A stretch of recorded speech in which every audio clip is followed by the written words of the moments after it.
Merci beaucoup. D'abord, bonjour à Paris et j'espère que vous me voyez et entendez aussi mes excuses que je peux pas être avec vous personnellement parce qu'on est un peu chargé aujourd'hui ici à Bruxelles. Bon, mesdames et messieurs, je tiens à remercier vivement le France Payment Forum d'avoir organisé cette conférence sur l'Europe des services de paiement numérique. Permettez-moi d'abord de féliciter les organisateurs. Tout d'abord, Hervé Sirtuc et sa fabuleuse équipe pour le brillant timing de cette conférence annuelle 2023 et Hervé a déjà dit quelques mots.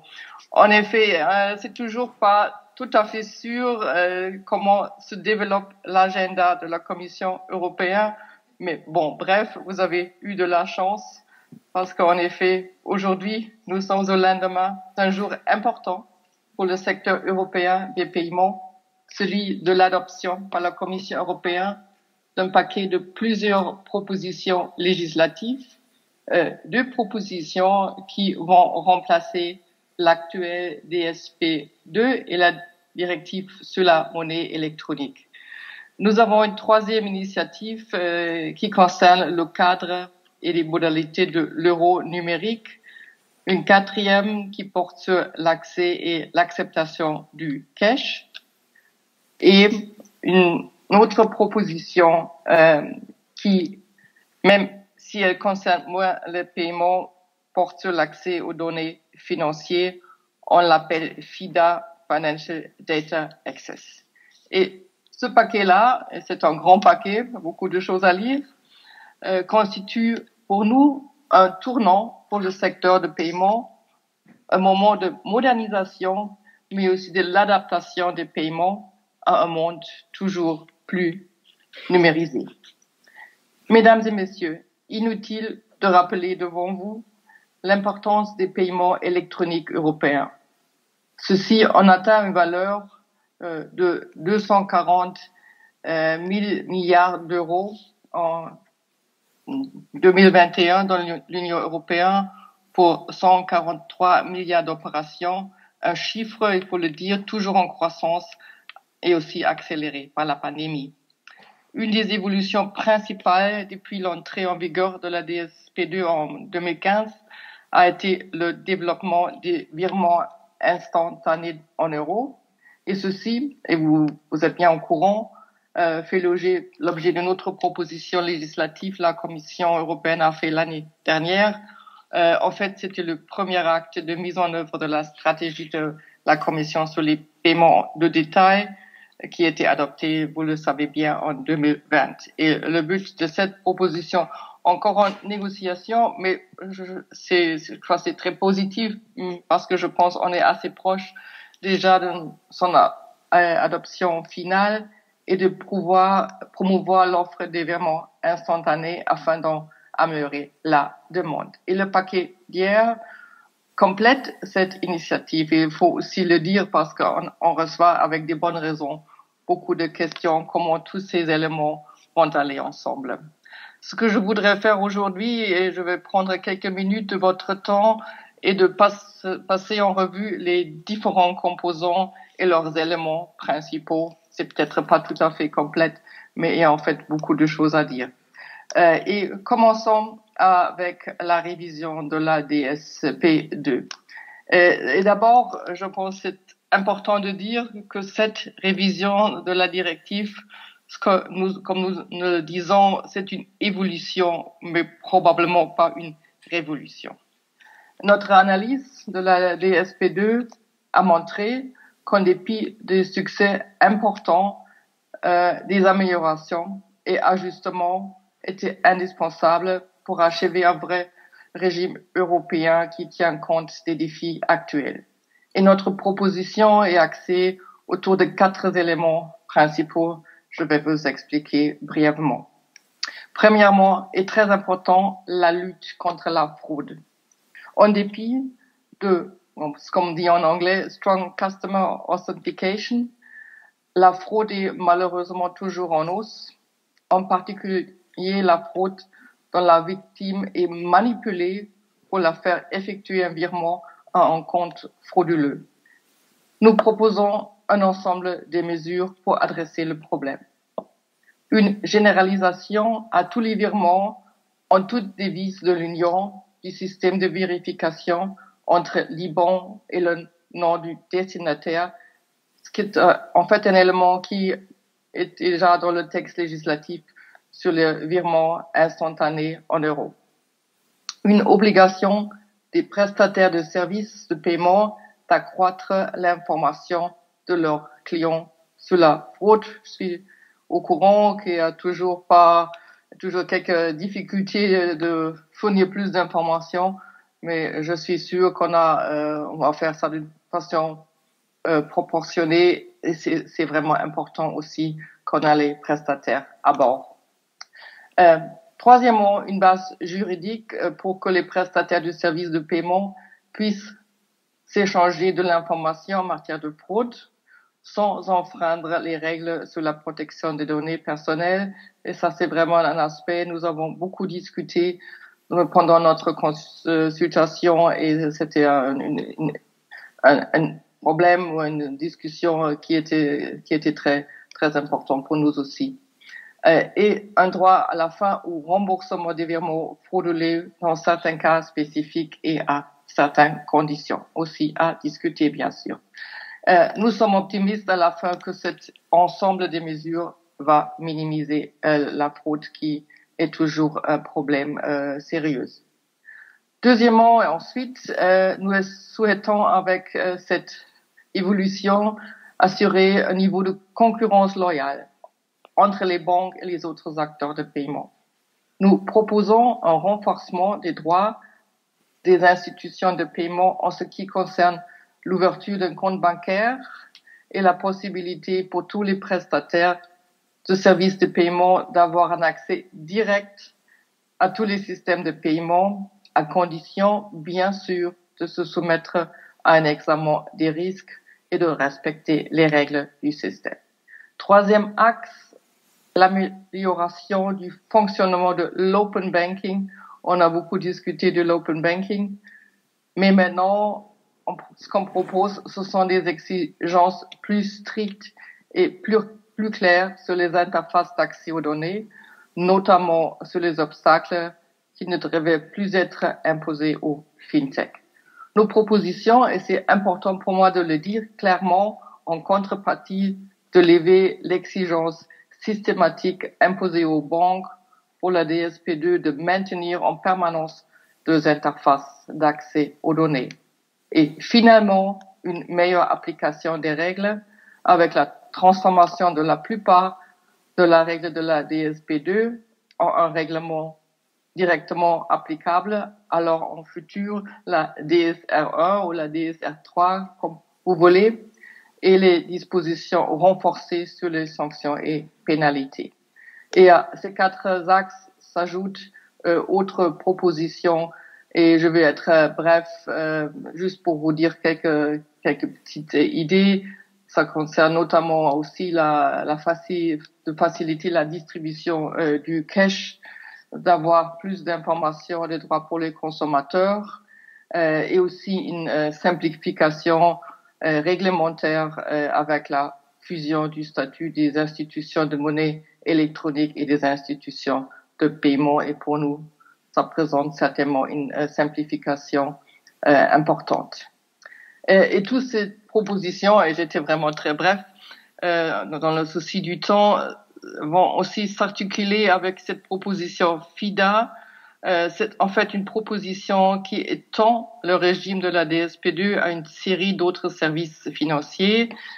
Mais comme cette proposition ne porte pas sur les paiements, je ne vais pas vous présenter cette initiative en détail aujourd'hui, parce que je voudrais encore réserver un peu de temps pour un autre projet très important, et vous le savez déjà, ça concerne l'euro numérique. Ce projet de l'UNO numérique, je vais laisser un peu la question ouverte. Est-ce que c'est une évolution ou une révolution? Et ça, je pense, dépend un peu à qui vous parlez. Mais en tout état de cause, ce projet de l'euro numérique suscite, et à juste titre, un très grand intérêt parmi les consommateurs, mais aussi bien sûr par le secteur financier. Et laissez-moi expliquer un peu le contexte, les objectifs, les bénéfices, mais aussi les défis. Bien que toujours répandue, l'utilisation des billets et pièces en euros, vous le savez bien, a diminué au cours de la dernière décennie, notamment en raison des progrès de la numérisation mais aussi de l'évolution des préférences des consommateurs. Et cette tendance risque de réduire le rôle de l'argent public dans le paiement et l'économie dans son ensemble, ce qui pourrait entraîner des conséquences sur la confiance dans le système financier. Et en effet, il faut toujours se rendre compte, la confiance dans la monnaie de banque commerciale dépend en partie de la capacité des citoyens à convertir le dépôt en monnaie de banque centrale, c'est-à-dire actuellement en espèces. Et si l'argent liquide venait progressivement à disparaître, cet ancrage monétaire et partant la confiance envers le système financier risque de s'éroder. Quel est l'objectif de nos propositions législatives sur l'euro numérique, accompagnées aussi par une proposition qui concerne le cours légal des espèces? Et bon, pour essayer de mettre une conclusion, notre paquet répond à 3 grands impératifs. Premièrement, nous voulons que l'euro numérique offre une option de paiement supplémentaire et inclusive aux citoyens et aux entreprises qui pourraient choisir de payer par voie électronique en monnaie de banque centrale. Donc, je voudrais être très très clair, il s'agit d'augmenter les choix des citoyens et des entreprises. Deuxièmement, nous voulons garantir la disponibilité et l'acceptation de l'argent liquide. En ce sens, l'introduction d'un euro numérique vise à compléter et non à remplacer les moyens de paiement en espèces ou privés. Troisièmement, nous voulons protéger le rôle de l'euro tant à l'intérieur qu'à l'extérieur de la zone euro, c'est-à-dire au niveau international. Pour comparer un peu les bénéfices, les avantages et aussi les défis. L'un des principaux avantages, d'après notre avis, d'un euro numérique est certainement son caractère pan-européen. Et ça veut dire que les citoyens pourront payer avec un euro numérique exactement de la même manière dans n'importe quel État membre de la zone euro, comme c'est aujourd'hui le cas avec les pièces et billets émis par la Banque centrale européenne. Aujourd'hui, et je peux le témoigner personnellement, et probablement vous aussi, les systèmes de paiement nationaux ne fonctionnent souvent qu'à l'intérieur des frontières nationales. Donc, si vous vous rendez à l'étranger, vous devez utiliser les systèmes des cartes internationaux pour que vos paiements soient acceptés. Et l'euro numérique vise à résoudre simplement ce problème. Notre intention est que les solutions de paiement national de l'Union européenne bénéficient d'une dimension pan-européenne, comme je l'ai déjà dit, en garantissant leur interopérabilité avec l'euro numérique. Et de cette manière, les solutions nationales de paiement privé pourraient encore améliorer et étendre leurs services dans l'ensemble de la zone euro. Deuxièmement, l'euro numérique devrait permettre des paiements de proximité hors ligne, où ça comme nous le disons, c'est le offline, qui constituerait un service unique susceptible d'atteindre un niveau élevé de protection de la vie privée. Les transactions numériques hors ligne en euros s'apparentent étroitement aux espèces, ce qui justifierait que ces transactions ne sont absolument pas traçables. Et je voudrais aussi être très clair avec vous aujourd'hui. Nous avons pleinement conscience que le respect de la vie privée est une très grande préoccupation pour les citoyens. Et notre intention est de s'assurer que le traitement des données personnelles soit soumis à des mesures vraiment très strictes de protection de la vie privée, de manière que la Banque centrale européenne ou la Banque centrale nationale ne soient pas en mesure d'identifier l'utilisateur numérique de l'euro, leurs avoirs ou leurs transactions qu'ils effectuent. Troisièmement, les services de base d'un euro numérique devraient être accessibles gratuitement aux citoyens. Ça favoriser l'inclusion financière qui est une dimension importante du projet de l'euro numérique. Mais laissez-moi encore quelques minutes. Je sais, je suis un peu en retard, mais c'est quand même très important de parler de les défis. Et il faut aussi très clair qu'il faut vraiment bien balancer les bénéfices et les défis. Et comme je le dirais, si l'euro numérique comporte indéniablement un certain nombre d'avantages, il comporte aussi quelques défis. Et premièrement, dans ce sens, il est impératif de présenter une solution en cas de réduction significative des dépôts bancaires en faveur de l'euro numérique. Les banques, en fait, peuvent être confrontées à des difficultés de liquidité et supporter des coûts de financement plus élevés. Et cela pourrait entraîner une diminution de la disponibilité du crédit pour l'économie. Et ces risques militent pour que la Banque centrale européenne se dote d'instruments pour limiter la détention d'euros numériques, ce que nous prévoyons dans notre proposition de règlement. Deuxième défi, la juste rémunération des prestataires et des services de paiement. Et la mise en œuvre de l'euro numérique exigera des prestataires des services de paiement qu'ils investissent, c'est lié avec des coûts, bien sûr, dans la mise en place des systèmes et processus nécessaires pour distribuer l'euro numérique. Et en outre, ils devraient aussi offrir gratuitement, comme je l'ai dit, des services numériques de base en euros en particulier. Et pour indemniser les prestataires de services de paiement pour ces investissements et ces services, il est essentiel de mettre en place une structure de frais équitable qui permette une juste rémunération. Et bien sûr, nous voulons aussi éviter une surtarification. Nous entendons veiller à que ces commissions imposées soient raisonnables. L'euro numérique devrait avoir cours légal, ce qui signifie que les commerçants sont généralement tenus d'accepter les paiements numériques en euros, à quelques exceptions près en application du principe de proportionnalité. Voilà, mesdames et messieurs, ça c'était vraiment en quelques minutes un petit parcours qui vise de vous présenter le paquet législatif, la Commission adopté hier. Inutile de dire que pour nous, tous ces initiatives sont très importantes. En même temps, nous sommes convaincus qu'elles sont également calibrées pour éviter des coûts non justifiables et des bouleversements inutiles dans le secteur des paiements. Elles visent à amener notre cadre réglementaire dans une nouvelle ère.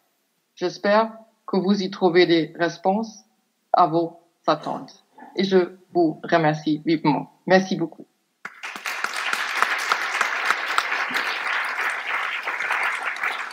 Merci madame. Donc je sais que vous allez engager donc maintenant un grand marathon pendant toute cette année qui est aussi une année électorale puisque c'est l'année des élections du Parlement européen en juin prochain. Donc vous allez avoir une période chargée pour répondre à la fois aux parlementaires actuels et pour préparer le futur Parlement. Vous pensez que ces textes seront approuvés avant la fin juin ou après 2024 ou plus tard? Bon, en effet, vous avez raison. On a bon, encore quelques mois pour les négociations. Et je voudrais aussi être très clair, notamment en ce qui concerne la proposition qui porte sur l'euro numérique. Il est important pour nous qu'on va maintenant déclencher un processus démocratique, parce que ça c'est vraiment pas une seule révision technique qui est important, mais c'est quand même, comme on dirait en anglais, un step change. Et pour ces raisons-là, je pense qu'il faut laisser du temps aux législateurs, bien sûr, avec toujours avoir le souci qu'on perd pas de temps. Pour le reste, je pense pour le PSD2 ou PSR3, je suis assez optimiste qu'on peut s'engager bien avec les États membres, le Parlement européen, et comme dans cette perspective, on peut encore terminer les négociations avant les élections. Le Parlement, c'est le juin prochain, mais bien sûr, le Parlement va s'arrêter son travail un peu plus tôt. Bon, notamment, je pense, on a un peu du temps jusqu'au avril, mais c'est vrai, ça vient arriver très vite.